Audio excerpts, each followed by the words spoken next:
ராஜீவ் காந்தியே கொண்டுட்டாங்க அப்படின்னு. என்ன ராஜீவ் காந்தியேன்னு இழுக்கிறீங்க? யார் அவரு? மனித புனிதரா? நாட்டின் பாதுகாப்புக்கு பீரங்கி வாங்கிட்டு வாடாலும் அதுல 400 கோடி ஊழல் பண்ணிட்டு போய் என்னடா ராஜீவ் காந்தியேங்கிற? ராஜீவ் காந்திய கொன்னுட்டாங்க, ராஜீவ் காந்தியை கொன்னுட்டோம், ராஜீவ் காந்தியை கொன்னுட்டோம்னு ஒரு குற்ற உணர்வோடு நீ அலையாத. ராஜீவ் காந்தியை கொன்னுட்டோம் என்ற திமிரோடு திரி. வரலாறு மாறும். என் அன்பு மக்களே, எழுதி வைத்துக் கொள்ளுங்கள், வரலாறு மாறும்.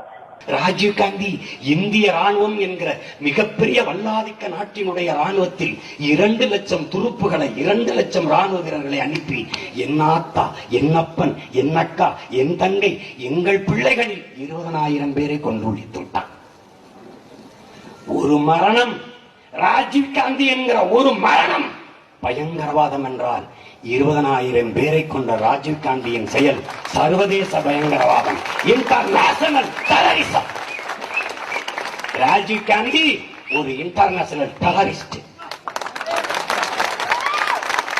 என்னை கேட்டால் ஒசாமா பின் லேடனை விட அதிபயங்கரமானது. ராமா சரிதான்டா, அதேதான்டா ராஜீவ் காந்தி கொன்னோம், சரிதான்டா.